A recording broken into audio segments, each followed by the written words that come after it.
परमेश्वर के धन्य नाम की महिमा हो। प्रभात मनन के सत्र 2928 में आप सभी का बड़े प्रेम के साथ स्वागत करता हूँ। आइए आज के मनन के लिए हम पढ़ते हैं प्रकाशित वाक्य अध्याय 12 पद 3। एक और चिन्ह स्वर्ग में दिखाई दिया और देखो एक बड़ा लाल अजगर था जिसके 7 सिर और 10 सींग थे और उसके सिरों पर 7 राज मुकुट थे। हमारे बीते दिनों के मननों में हम ये देख रहे थे कि बाबिलोन का राजा नेबुकदनेस्सर ने जो दर्शन देखा था और नबी दानियल ने जो दर्शन देखा था, दोनों दुनिया के इतिहास को प्रभावित किए हुए 4 प्रबल साम्राज्यों को सूचित करते हैं। अवश्य ये बात याद रखें कि चाहे नेबुकदनेस्सर या फिर दानियल जब इन दर्शनों को देख रहा था, केवल बाबिलोन साम्राज्य अथवा दर्शन में सूचित किया गया प्रथम साम्राज्य ही उस समय संसार में था। अन्य तीनों साम्राज्य उस समय संसार में थे ही नहीं। परंतु रोचक तथा अचंभित बात यह है कि इन भविष्यवाणियों के अनुसार चारों साम्राज्यों का उदय तथा अस्त जैसे दर्शनों में दिखाए गए थे वैसे ही हुए। इन भविष्यवाणियों की आधिकारिकता इतनी है कि कई लोग शक करने लगे कि कहीं इन साम्राज्यों के उदय तथा अस्त होने के बाद इन सारी बातें तो नहीं लिखी गई। तर्क के लिए सवाल को यदि स्वीकार भी किया जाए, दावा तभी सच साबित होगा कि सारे साम्राज्यों के अंत होने तक पुस्तक का लेखक भी तो जिंदा रहना चाहिए।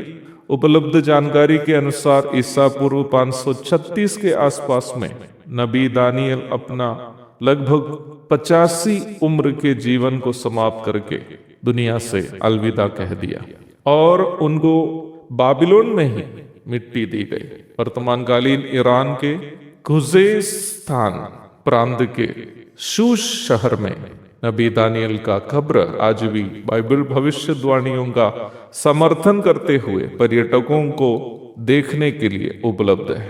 दानियल 8:2 में यही शहर के बारे में सूचन करके बताए हुए आप देख सकते हैं। कई ऐसे लोग हैं जिन्हें अपने धार्मिक ग्रंथों की त्रुटियों की जानकारी मिलती है तो वे इस प्रकार कहते हैं, अरे गीता, कुरान या बाइबल सभी इंसान ही तो लिखे हैं, इसलिए त्रुटियां तो होगी ही ना। परंतु अपनी धर्म ग्रंथों के साथ बाइबल की भी तुलना करने के द्वारा वे लोग ये साबित करने की कोशिश कर रहे हैं उन सारे ग्रंथों के समान बाइबल भी है।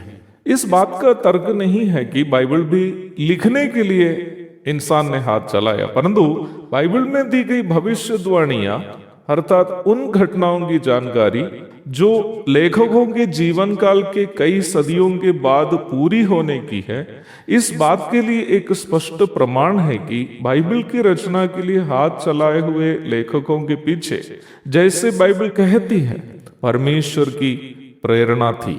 2 तीमुथियुस 3:16 अन्यथा लेखकों के जीवन काल के कई सदियों के बाद जिन घटनाएं होने की है उसकी जानकारी पहले ही बाइबल लेखकों को नहीं मिलती।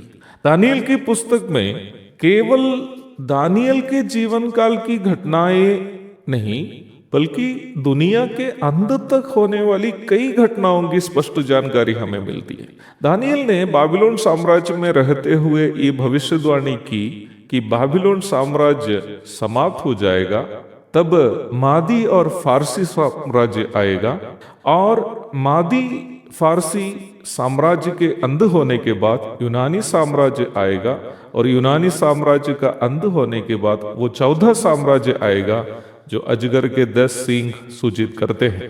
ईसा पूर्व 323 में अचानक सिकंदर महान अथवा अलेक्जेंडर द ग्रेट का देहांत संभवतः मलेरिया बीमारी के कारण होने के पश्चात उनकी सेना के 4 सेनाध्यक्ष आपस में लड़कर यूनानी साम्राज्य को, जैसे दानियल 8 की 21 और 22 में दी गई है, विभाजित किए और इस प्रकार यूनानी साम्राज्य का अंत हो गया।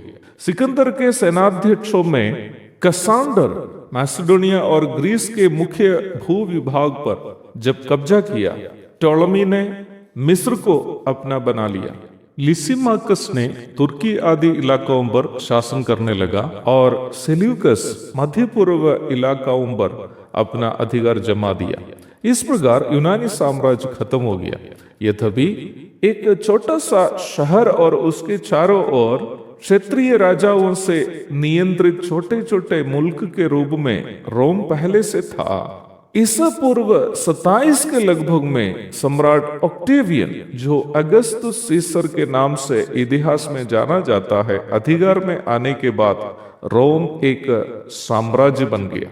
अगस्तुस सीसर का शासनकाल ईसा पूर्व 27 से ईस्वी 14 तक है, अर्थात यीशु मसीह के जन्म के पूर्व 27 वर्ष से लेकर यीशु मसीह के जन्म के बाद 14 साल तक अगस्टस सीसर का शासन था। भूलना नहीं, यही अगस्तुस कैसर जब रोम का सम्राट था, परमेश्वर का पुत्र यीशु मसीह हमारा उद्धार करता यहूदिया के बैतलहम में जन्म लिया। लूका अध्याय 2 पद 1 से 7 तक। वो 14 साम्राज्य जिसे राजा नबूकदनेस्सर और नबी दानियल ने दर्शन में देखा था, वो रोम साम्राज्य था। अजगर के 10 सींग यही रोम साम्राज्य को सूचित करते हैं।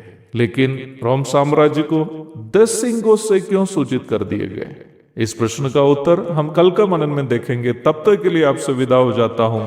प्रभु आप सबको आशीष दे। आमीन।